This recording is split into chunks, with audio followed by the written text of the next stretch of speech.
Tu vas t'en sortir, n'est-ce pas? 15 ans, assez vieux pour survivre dans un aéroport, avait dit mon père, sa voix empreinte d'un rire moqueur, comme s'il me laissait là avec une blague tordue. Son bras était passé autour de sa nouvelle femme, ses ongles manucurés agrippant les cartes d'embarquement comme des drapeaux de victoire, tandis que ses 2 enfants gloussaient et tiraient sur sa manche. Je le regardais, la poitrine serrée, les lumières du terminal bourdonnant au-dessus de moi comme si elles aussi voulaient exposer la vérité. Les gens se pressaient, traînant des valises, embrassant leurs proches. Mais j'étais figé, serrant un sac à dos qui semblait soudain trop petit pour porter le poids de ce moment. Bonjour à tous, je m'appelle Clara et j'avais 15 ans quand ma vie s'est divisée en 2 lignes temporelles. L'une où j'étais simplement la fille oubliée dans un aéroport, et l'autre où je suis devenue quelqu'un que personne ne pouvait plus jamais abandonner. La trahison n'est pas arrivée d'un coup. Elle s'est infiltrée à chaque haussement d'épaule, chaque regard qu'il ne me lançait pas, chaque pas qu'il faisait vers cette porte d'embarquement. Alors que mes chaussures étaient clouées au sol gris et froid, j'attendais qu'il regarde en arrière. Une seule fois, il ne l'a pas fait. L'annonce a retenti. Dernier appel pour le vol 217 à destination de Paris. Le rire de mon père s'est mêlé au son. Insouciant, libre, appartenant à un homme qui me croyait jetable. Et à cet instant, j'ai compris qu'il ne partait pas en vacances. Il me laissait derrière lui exprès. Ma gorge brûlait. L'air de l'aéroport sentait les bretzels à la cannelle et le kérosène, mais je ne pouvais goûter que le rejet. Le genre qui marque, le genre qui murmure, tu n'es pas assez. Je voulais crier, mais le silence pesait plus lourd que n'importe quel son. Et puis, presque par instinct, j'ai sorti mon téléphone. Un numéro que je n'avais pas composé depuis des années. Ma mère, que j'avais estranged, la femme qu'il m'avait dit de ne jamais faire confiance. Mon doigt a plané, tremblant. La ligne a sonné 1 fois, 2 fois. Elle a répondu, Clara. Sa voix était rauque, comme si elle attendait cet appel depuis toujours. Je me suis figé, tout le terminal s'est estompé autour de moi. Me sauverait-elle ou venais-je de passer d'une trahison à une autre? Sa voix était douce mais chargée, comme l'électricité avant un orage. Clara, où es-tu? J'ai avalé, ma gorge sèche. Papa m'a laissé à l'aéroport. Il va à Paris avec eux. Un silence s'est étiré. Pas le genre qui oublie, mais le genre qui prend du poids. Puis elle a expiré, brusquement et avec certitude. Reste où tu es. J'arrive. J'ai failli rire de l'absurdité. D'où arrives-tu? Nous ne nous étions pas parlé depuis des années. Pour autant que je sache, elle vivait dans un autre monde. Dîner chic, magazine glacé, scandale murmuré que papa utilisait comme munition. Pourtant, avant même que je puisse questionner, elle a ajouté, je serai là dans 3 heures. Ne bouge pas. La ligne s'est coupée. 3 heures. Je me suis assise sur une chaise en plastique dur, mon sac à dos entre mes genoux. Les lumières fluorescentes bourdonnaient au-dessus, projetant tout dans une lumière impitoyable. Des familles sont passées près de moi, réunies dans la joie, tandis que j'étais la figure solitaire que personne ne réclamait. Ma poitrine me faisait mal à chaque fois que je rejouais les paroles de papa. Tu peux te débrouiller, comme si j'étais un bagage qu'il pouvait enregistrer et oublier. Les annonces continuaient, les vols disparaissaient dans des nuages que je ne pouvais pas toucher. J'ai compté les minutes. J'ai suivi les fissures dans les carreaux. À un moment donné, l'épuisement m'a gagné, et j'ai dû fermer les yeux, car le son suivant n'était pas un interphone. C'était le vrombissement indubitable des réacteurs d'avion, mais plus proche, plus aigu, privé. À travers la paroi vitrée du terminal, un élégant jet argenté a traversé la piste. Les gens ont arrêté de regarder. Il ne s'est pas dirigé vers les portes principales. Il s'est arrêté près d'un hangar réservé, gardé. Et puis, comme sortie d'un rêve que je n'osais pas avoir, elle est apparue. Ma mère descendant les escaliers de cet avion dans un manteau sur mesure, ses talons claquant sur le métal. Ses cheveux captaient la lumière, sa présence commandait l'attention de tous ceux qui osaient regarder. Je me suis levée, les genoux tremblants. Il m'a repéré instantanément. Aucune hésitation, aucune pause. Elle a marché droit vers moi comme si je ne m'étais jamais perdue pour elle. Quand elle m'a serré dans ses bras, ce n'était pas doux. C'était féroce, comme si elle récupérait quelque chose de volé. Elle a murmuré à mon oreille, « Tu n'attendras plus jamais seule. » Mais derrière ces paroles, j'ai perçu autre chose. Une arête, un plan se formant dans le silence de son souffle. Car ce n'était pas juste une réunion. C'était le début d'un règlement de compte. Elle ne m'a pas lâché tout de suite. Ses bras étaient forts, protecteurs, et je pouvais sentir son cœur battre, rapide, déterminé, comme si elle fonctionnait sur plus que de l'adrénaline. Quand elle s'est enfin écartée, ses yeux m'ont scanné de la tête aux pieds. Il t'a laissé comme ça, seule. À 15 ans, sa voix s'est brisée, mais pas de faiblesse, de fureur qu'elle contenait à peine. Tout ce que j'ai pu faire, c'est hocher la tête. Ma gorge était serrée, les mots bloqués derrière un barrage de honte et d'incrédulité. Son chauffeur est apparu derrière elle, costume noir impeccable, téléphone à la main. Il a tendu la main vers mon sac à dos, mais elle l'a arrêté. Non, c'est lui qui le porte. C'est à elle. Pas une chose d'elle ne sera plus jamais prise. Ces mots ont coupé l'air comme du verre, tranchant et définitif. Nous avons traversé l'aéroport en silence. Les gens regardaient, pas moi, mais elle. Elle marchait comme si elle possédait le sol sous nos pieds, comme si même les lumières fluorescentes s'étaient ajustées à sa présence. Je l'ai suivie, mes baskets grinçant, mon cœur battant fort, me demandant si je venais de sortir de l'abandon pour entrer dans une autre sorte d'orage. L'intérieur du jet m'a englouti tout entière. Siège en cuir moelleux, éclairage tamisé, l'odeur subtile de parfum cher mêlée au bois poli. Je me suis affalée sur un fauteuil, me sentant trop petite, trop rugueuse pour ce monde. Ma mère s'est assise en face de moi, croisant les jambes, son regard fixe et inflexible. « Clara » a-t-elle dit, d'une voix mesurée. « Ton père pense qu'il peut m'effacer. Il pense qu'il peut t'effacer. Mais il a oublié quelque chose. » Elle s'est penchée en avant, ses yeux se plissant comme si elle regardait un échiquier. Seule elle pouvait tout voir. Il a sa maison, sa réputation, même ses vacances prétentieuses sont construites sur des fondations que j'ai aidé à poser. Il vit dans un château de verre et il vient de lancer la première pierre. J'ai cligné des yeux, stupéfaite. Qu'est-ce que tu veux dire ? Elle a souri, mais ce n'était pas doux. C'était le genre de sourire qui promet des orages. Tu verras. Le jet s'est élevé, les moteurs rugissant, m'emportant loin de l'aéroport où j'avais été abandonnée et vers quelque chose d'entièrement différent, un ciel de secret. Alors que le voyant de la ceinture de sécurité clignotait, j'ai regardé par la fenêtre, la piste rétrécissant en dessous. Ma poitrine était encore meurtrie par la trahison de papa. Mais pour la première fois ce jour-là, j'ai ressenti un changement. Pas de sécurité, quelque chose de différent. Du pouvoir, et cela me terrifiait. Quand le jet a atterri des heures plus tard, ce n'était pas dans un terminal bondé, mais dans un hangar privé bordé de voitures noires. Le monde de ma mère était silencieux, protégé, calculé. Elle marchait devant moi, ses talons résonnant comme des signes de ponctuation dans une histoire que je n'avais pas encore lue. Le trajet en voiture jusqu'à son domaine ressemblait à l'entrée dans un autre univers. Des portails de fer s'ouvraient sans question, des jardins s'étendaient à l'infini, et un manoir s'élevait hors de la nuit comme quelque chose sculpté dans le marbre et la défiance. Mes baskets s'enfonçaient dans l'allée de gravier alors que je descendais, mon sac à dos toujours serré, comme s'il était le seul morceau de moi-même en qui je pouvais avoir confiance. À l'intérieur, j'étais entourée de lustres et de portraits. Des pièces qui ressemblaient à celles des magazines. Mais rien ne m'éblouissait. Pas après ce que je venais de perdre. Ma chambre chez papa n'était pas grand-chose. Des murs, un bureau, des posters scotchés inégalement, mais c'était la mienne. Et l'écho de son vide me faisait signe. Clara. La voix de maman s'est adoucie, presque humaine, alors qu'elle me guidait vers une chambre d'amis plus grande que tout notre ancien salon. Tu es en sécurité ici.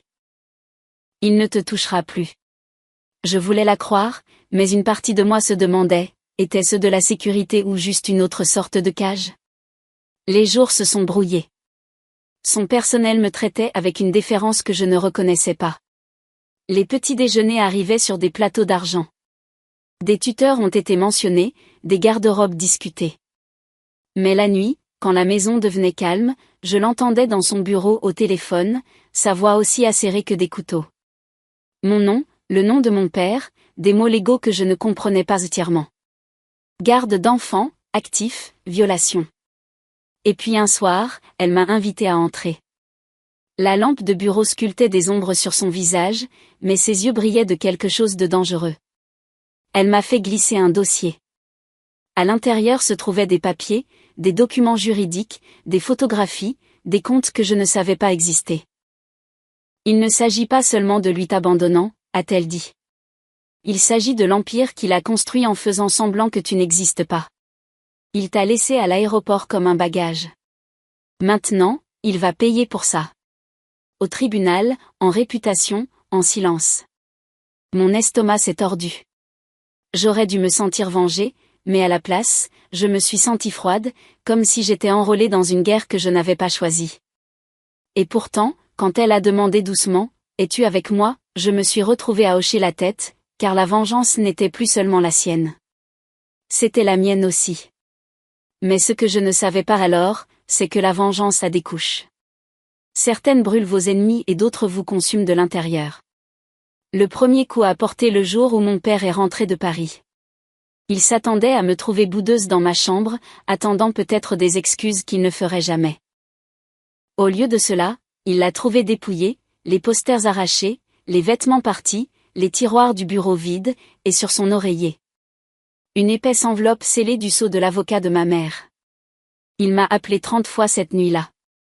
Je n'ai jamais répondu. Le silence était ma réponse. Au domaine de ma mère, je me suis assise en face d'une table de conférence polie, des juristes feuilletant des documents comme des chirurgiens se préparant à une opération. Mon nom était sur chaque page, des déclarations, des preuves, des photos de moi à 15 ans abandonnée dans un aéroport. Preuve de négligence, preuve de son choix. L'avocat de ma mère, un homme aux yeux comme de la pierre polie, a tapoté le dossier. Ce cas n'est pas seulement gagnable, il est dévastateur. Abandon public d'un mineur, mauvaise gestion financière, négligence émotionnelle. Tu ne perdras pas seulement la garde, il perdra sa crédibilité. Et une fois que cela s'effrite, tout le reste suit. J'ai senti mon estomac se retourner. Une partie de moi imaginait encore papa rire à la porte d'embarquement, le bras autour de sa nouvelle femme, comme si j'avais été une pensée secondaire. Mais une autre partie de moi se souvenait du papa qui me portait sur ses épaules pour regarder les feux d'artifice, qui m'avait appris à faire du vélo sur un trottoir de banlieue craquelé. Ce papa me semblait maintenant un fantôme. La date du procès est arrivée plus vite que je ne l'imaginais. J'ai marché à côté de ma mère, le clic des appareils photo à l'extérieur inondant les portes du tribunal. Des journalistes criaient son nom, mon nom. J'ai tiré sur mes manches, souhaitant pouvoir disparaître, mais maman a posé une main ferme sur mon épaule, me stabilisant comme un général avant la bataille. Quand papa est entré, il avait l'air plus vieux, ridé, secoué, mais essayant toujours de porter ce sourire suffisant. Sa femme lui serrait le bras, murmurant comme une ombre. Ses yeux ont croisé les miens pour la première fois depuis l'aéroport. Quelque chose a vacillé là. Choc, culpabilité, ou était-ce juste de l'agacement que je n'étais pas restée abandonnée? Les témoignages se sont déroulés. Les avocats se sont affrontés. Des mots comme irresponsabilité, abandon, négligence ont résonné dans l'air de la salle d'audience. Quand on m'a demandé de parler, ma voix a tremblé au début, puis s'est stabilisée. Il m'a dit que je pouvais me débrouiller, ai-je dit, regardant droit le juge. Mais j'avais 15 ans. 15 ans, ce n'est pas assez pour comprendre qu'on vous laisse derrière comme des déchets. La salle d'audience est tombée dans le silence. Même papa a détourné le regard. Au moment où le verdict est tombé, la garde lui a été retirée. Le contrôle financier a été fracturé. Ma mère a gagné. Mais en sortant de cette salle d'audience, une étrange vacuité s'est installée en moi, car gagner ne ressemblait pas encore à de la liberté. Cela ressemblait au premier coup d'une partie à laquelle je n'étais pas sûre de vouloir jouer. Une semaine plus tard, je suis revenue non pas pour rester, mais pour voir. Ma vieille maison se tenait là, les volets tirés, le jardin négligé comme s'il avait vieilli de plusieurs années en quelques jours. Le chauffeur de ma mère attendait au bord du trottoir pendant que je descendais, le gravier craquant sous mes baskets. La porte d'entrée a grincé en s'ouvrant. Papa n'était pas là pour me saluer. Sa femme non plus. Les pièces résonnaient d'abandon. Cette fois, ces cartons étaient empilés dans les coins, les photos arrachées des murs, l'air rassis comme quelque chose qui était déjà oublié. Je suis entrée dans ma vieille chambre, m'attendant à moitié à y voir mes posters, mon bureau, mon lit, mais elle était nue. L'empreinte là où se trouvait mon étagère ressemblait à une cicatrice. Mon souffle s'est coupé en remarquant l'enveloppe par terre, ouverte, déchirée, jetée. Mon avis juridique, celui qui lui disait que j'étais partie. Je l'ai ramassé. Le papier s'est froissé, les coins maculés d'empreintes digitales. Sa réaction était écrite dans chaque pli. Incrédulité, puis rage, puis quelque chose qu'il ne voulait pas admettre. Peur. En bas, j'ai trouvé la table de la salle à manger où nous mangions des plats à emporter le vendredi. Pendant des années, je me suis assise en face de lui, le regardant faire défiler son téléphone, attendant qu'il me remarque. Et maintenant, elle était vide, les chaises repoussées comme si personne n'avait voulu s'y asseoir du tout. Le silence pesait contre moi. Je pensais que la vengeance aurait un goût sucré, mais dans cette maison vide, elle avait un goût amer et métallique. Ma poitrine me faisait mal à des endroits que je croyais déjà guéris. Par la fenêtre de la cuisine, je l'ai aperçu dehors, seul dans le jardin. Pas de femme, pas d'enfant, pas de sourire. Il était assis sur une chaise de jardin cassée, la tête entre les mains. Pas l'homme confiant qui m'avait laissé à l'aéroport, juste une silhouette en train de se défaire. Il ne m'a pas vu, et je n'ai pas crié. Quelque chose à l'intérieur a murmuré que cela faisait partie de cela. La vengeance que ma mère avait promise. Le regarder faire face au vide. Le regarder vivre dans le silence qu'il m'avait autrefois imposé. Mais alors que je me tournais pour partir, une pensée s'est faufilée en moi. Était-ce suffisant ? Parce qu'une partie de moi ne voulait pas qu'il soit détruit. Une partie de moi voulait juste qu'il me regarde. Qu'il me regarde vraiment et qu'il dise les mots qu'il n'avait jamais dit. Je suis désolée. Au lieu de cela, j'ai quitté la maison sans un bruit, la porte se fermant derrière moi. Et ce silence était plus fort que n'importe quel cri.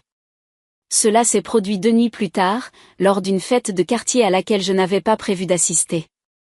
Ma mère a insisté, a dit que les apparences comptaient, que les gens avaient besoin de me voir non pas comme la fille abandonnée, mais comme celle qui est revenue plus forte, intouchable.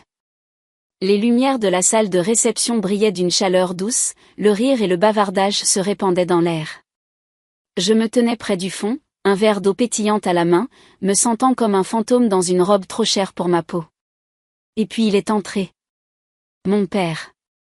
Il semblait plus petit, son costume lui pendait un peu, sa femme le suivait avec un sourire forcé. Les conversations ont baissé alors que des murmures se propageaient dans la pièce. Son nom avait du poids autrefois, mais ce soir, il portait le scandale. Ses yeux ont trouvé les miens. Il s'est figé une seconde. Le temps s'est arrêté. L'espace entre nous s'est chargé comme un fil sous tension. Puis il s'est dirigé vers moi. Clara, a-t-il dit, d'une voix basse, presque suppliante. Pouvons-nous parler ? Je l'ai regardé, tous les souvenirs se heurtant dans ma poitrine. L'aéroport, son rire, ses mots insouciants. Et puis la voix de ma mère à côté de moi, calme et tranchante. Parlons devant tout le monde. Avant que je puisse répondre, elle s'est avancée, sortant une petite télécommande. Le projecteur derrière la scène s'est allumé. Des photos sont apparues, des images de moi seule à l'aéroport, horodatées, granuleuses, mais indéniables, suivies de relevés de vol, de virements bancaires, de factures d'hôtel, toute preuve de ses choix. Des halètements ont rempli la pièce. Les voisins se sont dérangés mal à l'aise. Le visage de sa femme est devenu livide. La mâchoire de mon père s'est serrée, de la sueur luisait sur sa tempe. Il a murmuré, « Tu n'étais pas obligé de faire ça ici. » Mais ma mère a seulement souri. « Tu l'as laissée en public. Elle mérite la vérité en public. » J'aurais dû me sentir triomphante. Au lieu de cela, j'ai senti le poids d'une centaine d'yeux sur moi, la pitié et le jugement tissés ensemble. Mes mains tremblaient, le verre tintait. Papa, ai-je dit finalement, ma voix portant plus loin que je ne l'avais voulu. Je n'avais pas besoin de richesse, de jet ou d'avocat. J'avais juste besoin que tu ne partes pas. La pièce est tombée dans le silence, lourd et suffocant. Ses lèvres se sont séparées, mais aucun mot n'est sorti. Pour la première fois, il avait l'air impuissant. Pas à cause des preuves de ma mère, mais à cause des miennes. Parce que rien de ce qu'il pouvait dire n'effacerait ce qu'il avait déjà fait. Et dans ce silence, j'ai compris que la vengeance ne consistait pas à le ruiner. Il s'agissait de lui faire ressentir le vide qu'il avait creusé en moi. Après cette nuit-là, l'air autour de mon père a changé de façon permanente. Les voisins ont arrêté de l'inviter. Les partenaires commerciaux se sont retirés. Sa nouvelle femme est partie quelques semaines plus tard, emmenant ses enfants avec elle. Et l'homme qui m'avait autrefois abandonné si facilement s'est retrouvé abandonné en retour. Cette fois par choix, pas par accident. Je n'ai pas eu besoin de hausser la voix. Je n'ai pas eu besoin de riposter avec la même cruauté. La vérité elle-même suffisait. Elle s'est répandue par murmures et gros titres, le laissant assis dans les ruines de ses propres décisions. Pendant ce temps, ma vie s'est reconstruite tranquillement. J'ai terminé l'école sous le toit de ma mère, mais pas dans son ombre. Cette fois, en tant que moi-même. Les vols en jet, les halls en marbre, les surfaces polies. Ils n'étaient pas à moi. Ce qui était à moi, c'était la force que j'avais trouvée à 15 ans dans un aéroport quand personne d'autre n'était là. Un soir, des mois plus tard, je suis passé devant sa maison. La cour était envahie par les mauvaises herbes, les volets cassés, les lumières éteintes. Je me tenais à la grille, l'air lourd de silence. Pendant une seconde, je me suis demandé s'il regarderait dehors, s'il dirait enfin les mots que j'attendais. Mais les fenêtres sont restées sombres. Et dans ce silence, j'ai renoncé à en avoir besoin. Ses excuses, sa reconnaissance, son amour. C'étaient des poids que je ne portais plus. J'avais survécu à son abandon. Et en le faisant, j'avais construit quelque chose qu'il ne pourrait jamais toucher. La paix. J'ai quitté la grille, mais pas assurée. Derrière moi, une maison vide. Devant moi, ma vie intacte. La vengeance n'avait pas consisté à le détruire. Elle avait consisté à me libérer.